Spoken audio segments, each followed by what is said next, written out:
అమ్మయ్యా, నువ్వు సమయానికి వచ్చి డోర్ కొట్టావు. లేకపోతే ఆవిడతో సంసారం మొదలెట్టేవారా? చిచి, నేను ఎటువంటి వాడినా నీకు తెలీదా? చాలండి మీ నాటకాలు. బాబుకి బాబులో యాక్ట్ చేసి రమ్మంటే దానికి మొగుళ్ళో యాక్ట్ చేసి వస్తారా? అంటే బాబుకి అనుమానం రాకుండా ఉండాలని. ఏ దాన్ని వాటేసుకుని ముద్ర పెడితే గాని వాడు నమ్మనన్నాడా? బిడ్డ తల్లిని కూడా చూడకుండా సొంత దొరికిందని గుండెలకు హత్తుకుని చిచ్చి మగబుద్ధి పోల్చుకున్నారు కాదు. అదే మన శోభన ఏంటి ఇలాంటి టెంప్టింగ్లు ఉండేవి కాదు. నన్ను ముట్టుకోకండి. వెళ్ళి డెటాల్తో శుభ్రంగా స్నానం చేసి రండి. అలాగే. అసలు ఈయన నమ్మి పంపడం నాది బుద్ధి తక్కువ.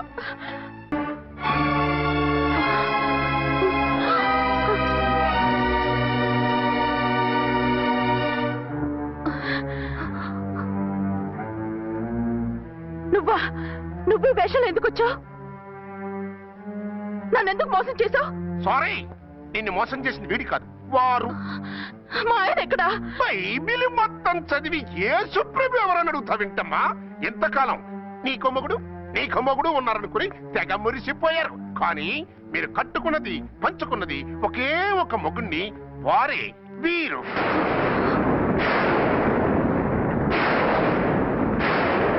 బాబు, ఆవిడ మీకేమవుతుంది? ఆవిడ మా ఆవిడే. ఆవిడ ఆవిడ మా ఆవిడే. విన్నారుగా లేడీస్? ఈ సీన్ లో ఇక మన పని అయిపోయింది. ఇప్పుడు వన్డే మ్యాచ్ మొదలవుతుంది.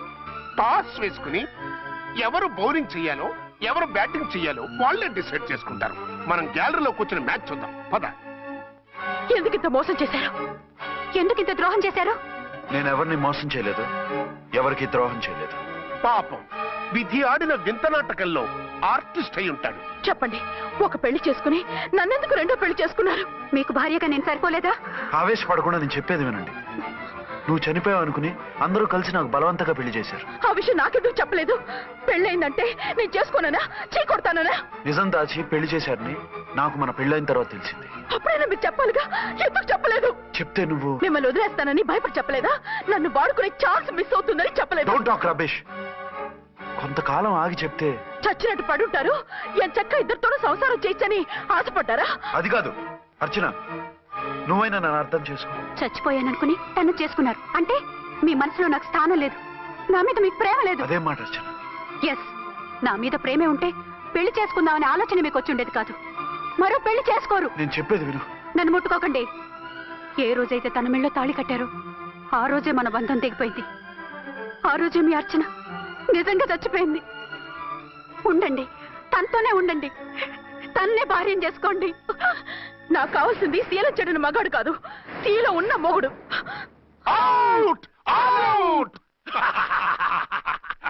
బంగారం లాంటి మా సిఐ గారి కాపురాల్ని నాశనం చేశారు. వచ్చే సినిమాలో హీరోగా పుట్టి మీ ఇద్దరి అంతు చూస్తాను. ఖబర్దార్. ఏమో అర్చన, ఏమిటి నువ్వు చేసిన పని? మాట్లాడుకో, నీకు మాట్లాడే అర్హత లేదు. నేను నీ తల్లినే. కూతురి మొగుడికి రెండో పెళ్లి చేసిన నువ్వు తల్లివా? నాకు సవతిని తెచ్చిపెట్టిన నువ్వు తల్లివా? తల్లివైతే నీ అల్లుడికి మళ్ళీ పెళ్ళెందుకు చేశావు? నువ్వు చచ్చావని అతను కుమిలిపోతుంటే చస్తాడేమని భయపడి పెళ్లి చేశానే. ఏం తప్ప? ఖచ్చితంగా తప్పే.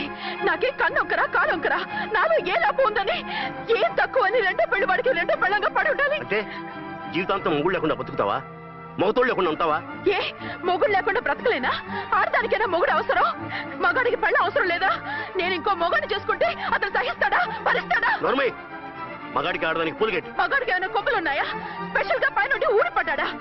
వాళ్ళు తినే ఉప్పు కారమే మేము తింటున్నాం. వాళ్ళ ఒంట్లో రక్తమే మా ఒంట్లోనే ప్రవహిస్తుంది. అది కాదమ్మా, మొగుడిని వదిలేసిన ఆడదాన్ని నీచంగా చూస్తారు, చులగేలా చేస్తారు. పెళ్ళాన్ని వదిలేసిన మొగుడిని గౌరవించి హారతలు పడతారా? అతను నిన్ను వదిలేయాలనుకోవడం లేదు, నిన్నే కావాలనుకుంటున్నాడు. అతను కావాలనుకుంటున్నది భార్యని కాదు, ఆడదాన్ని. అంటే దూరం చేసుకుంటావా? లేకపోతే దగ్గరే ఆత్మాభిమానం చంపుకొని కాపురం చేయమంటావా? 3 ముళ్ళు 7 అడుగులు 4 గోడలు, ఇవే ఆడదానికి హద్దులని పడుండమంటావా? దాని పక్కనో రాత్రి నా పక్కనో రాత్రి పడుకునే మనిషిని నా మొగుడిని అనుకోమంటావా? నేను సతినా, సవతినా, లేక సానినా? ఏ అర్థం చెప్పుకొని ఏ హోదాతో అతనితో ఉండమంటావు? పరాయి ఆడదానికి దక్కినవాడు నా మొగుడు కాదు. అంటే ఏమిటో? ఆ మొగుడిని వద్దనుకుంటాను, విడాకులు తీసుకుంటాను.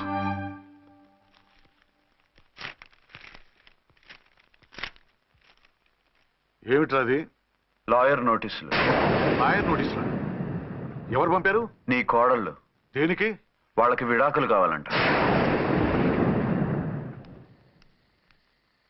నువ్వెందుకు బాధపడతావు? సిగ్గు ఎగ్గు లేకుండా విడాకుల కోసం కోర్టుకెక్కినందుకు వాళ్ళు బాధపడాలి. నీలాంటి మంచి మొగుడిని దూరం చేసుకుంటున్నందుకు వాళ్ళు ఏడవాలి. మీసం లేని వాళ్ళు వాళ్ళకి అంత పట్టుదల రోషం ఉన్నప్పుడు మీసం ఉన్న మగాడివి నీకెంత ఉండాలరా? వాళ్ళకి నువ్వు అక్కర్లేనప్పుడు నీకు వాళ్ళు అక్కర్లేదు.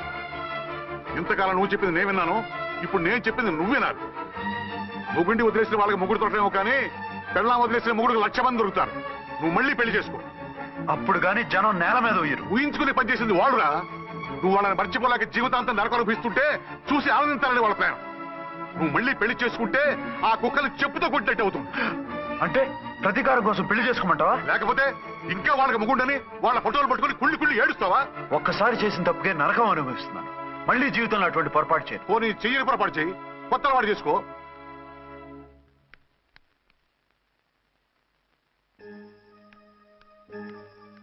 ఇదిగో నాలాగా తాగుడు అలవాటు చేసుకో.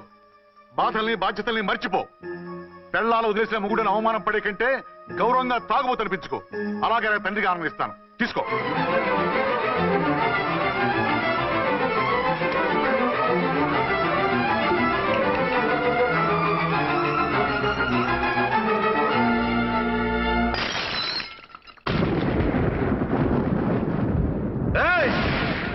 అర్చన, ఝాన్సీ, బయటికి రండి. రండి.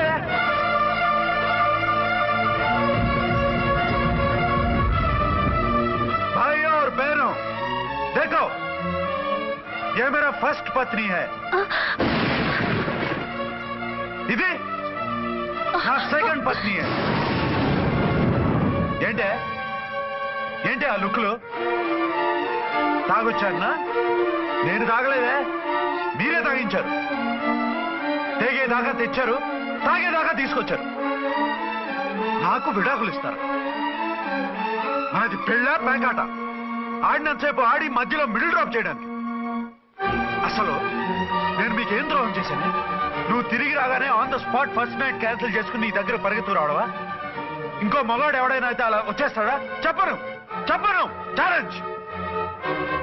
నువ్వు చచ్చావు అనుకుని పిచ్చి వెదవలా తయారయ్యాను. కళ్ళు పూసుకుంటే కళ్ళలోకి వస్తున్నావని కంటికి నిద్ర లేకుండా కడుపుకి తిండి లేకుండా గడిపాను. చచ్చి నీ దగ్గరకే వద్దాం అనుకున్నాను.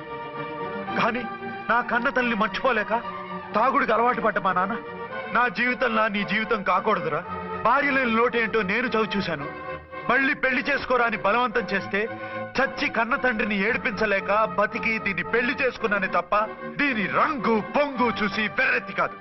అది నేరమా, పాపమా? ఏమే ఈ ఏటి మేటి సౌత్ ఇండియన్ పతివ్రత, నీ సంగతి ఏమిటే? సెకండ్ హ్యాండ్ మొగుడు దొరికాయండి షేక్ అయిపోతున్నావా? ఇంతకు ముందు నేను ఎప్పుడైనా తాగానా? నేను తాకానా? కామం కళ్ళకెక్కి నీతో మంచం ఎక్కానా? మజా చేశానా? పెళ్ళైన తర్వాత కూడా నిన్ను పతివ్రతల బతకనిచ్చాను కదే. నేనే దుర్మార్గుడిని అయితే, ఆడదాన్ని అవసరంతో ఏడ్చేవాడిని అయితే ఎప్పుడో నిన్ను చెడిపోయేదాకా చెడగొట్టేవాడిని. కానీ ఎందుకు అలా చేయలేదు? ఎందుకు నీది తప్పలేదు? భార్యగా అర్చన నాలో బతికుంది కాబట్టి. నిజం చెప్పలేదు అని చెప్పుకోవాల్సిన మేకలాగా ఎంచుకుంటున్నావు. ఎందుకు చెప్పలేదో తెలుసా? నా కూతుర్ని ఎవరు చేసుకోవడం లేదు, రెండో పెళ్ళంటే వద్దంటుంది అని మా బాబు దగ్గరకు వచ్చి ఏడిస్తే నాకు అబద్ధం చెప్పి నీకు తాళి కట్టించారే.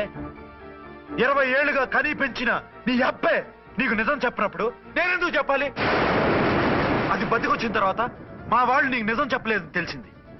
అప్పుడు నాకు ఇదివరకే పెళ్ళయింది, చచ్చిందనుకున్న నా పెళ్ళం తిరిగి వచ్చిందని నీకు చెప్తే గుండె పగిలి చేస్తావని నీకు చెప్పలేదే. నువ్వంటే నా ఆల్ ఇండియా పతివ్రత 9 నెలలు లంకలో ఉండొచ్చిన సీతని అగ్ని ప్రవేశం చేయమన్నాడా రాముడు? ఎవడో వెదవ కూత కుషాడిని కడుపుతో ఉన్న తన పెళ్ళాన్ని అడవిలోకి పంపించాడు అదే రాముడు, నీ ఫేవరెట్ గాడ్. నువ్వు అడ్రస్ లేకుండా 25 నెలలు ఎక్కడికో పోతే ఎక్కడున్నావు, ఏం చేశావు, ఎవరితో ఉన్నావు అని అడిగానా? లేదు. అనుమానించానా? లేదు. వాయ్? భార్య అంటే ప్రేమ, భార్య అంటే నమ్మకం, భార్య అంటే విశ్వాసం. ఆ రాముడు గ్రేటా, నీ మొగుడు గ్రేటా? చెప్పు. రాముడిని దేవుణ్ణి చేసి గుళ్ళో కూర్చోబెడితే నన్ను రాయించేసి రోడ్డు మీదకి విసిరేస్తావా? పేరుకు పెళ్ళానివే గాని నిన్ను అమ్మకన్నా ఎక్కువగా ప్రేమించానే. నువ్వు కనీసం ఆ బిడ్డకిచ్చే విలువ కూడా ఇవ్వలేదు కదే తల్లి. ఇద్దరు భార్యలకి న్యాయం ఎలా చేయాలో తెలియక కుమిలిపోయా. మీ ఇద్దరికి నిజం తెలిస్తే ఏమైపోతారో అని భయపడ్డాను. మీ కంట్లో నీళ్లు రాకూడదని మీరిద్దరూ ఏడవలసిన ఏడుపు నేనేడ్చానే. ఇంత చేస్తే మీరు నాకు విడాకులు ఇస్తారా? అసలు మీరిద్దరు పొజిషన్లోకి రండి రండి. నన్ను వద్దని మీరిద్దరు వదిలేస్తే వచ్చి మీ కాళ్ళ మీద పడతారనుకున్నారా? నెవర్. అవును, నన్ను వద్దనుకున్నప్పుడు నేను కట్టిన మంగళసూత్రాలు మాత్రం ఎందుకు? సేఫ్టీగా వాటిని అలాగే ఉంచుకుని మాజీ భార్యలుగా హ్యాపీగా బతుకుదాం అనుకుంటున్నారా? నో, మీకు ఆ ఛాన్స్ ఇవ్వను. తాళి ఉన్న పెళ్ళాలుగా కాదు, తాళి తెగిన భార్యల్లా, మొగుడు చచ్చిన విధవల్లా మీరు తెల్ల చీరలు కట్టుకునేట్టు చేస్తాను. విడాకులు ఇవ్వకుండా మిమ్మల్ని విడోలు చేస్తాను. జీవితాంతం కుళ్ళి కుళ్ళి కుళ్ళి ఏడ్చేలా చేస్తాను. బాయ్. ఆగండి. ఏ, నేను చావడం కూడా నీకు ఇష్టం లేదా? మీరు బతకాలి, నిండు నూరేళ్లు సుఖంగా జీవించాలి. మీ మీద ప్రేమ లేక కాదు, మీరంటే ఏంటో తెలియక కాదు. నా వల్ల మీకు ఝాన్సీకి అన్యాయం జరగకూడదని నేను మిమ్మల్ని అనుమానించాను, అవమానించాను. మీకు దూరం కావాలనుకున్నాను, విడాకులు కోరుకున్నాను. నేను మీకు భార్యనయ్యాను, మీ బిడ్డకు తల్లినయ్యాను. కొంతైనా మీతో జీవితాన్ని తృప్తిగా అనుభవించాను. కానీ ఝాన్సీ ఒక్క పసుపుతాడు తప్ప భార్యగా ఏమీ పొందలేదు. భార్యగా మీ జీవితంలో తనకి చోటివ్వండి. లేదక్క, అలా చేస్తే నువ్వు భర్తనే కాదు, బాబుకి తండ్రిని కూడా దూరం చేసిన దానివి అవుతావు.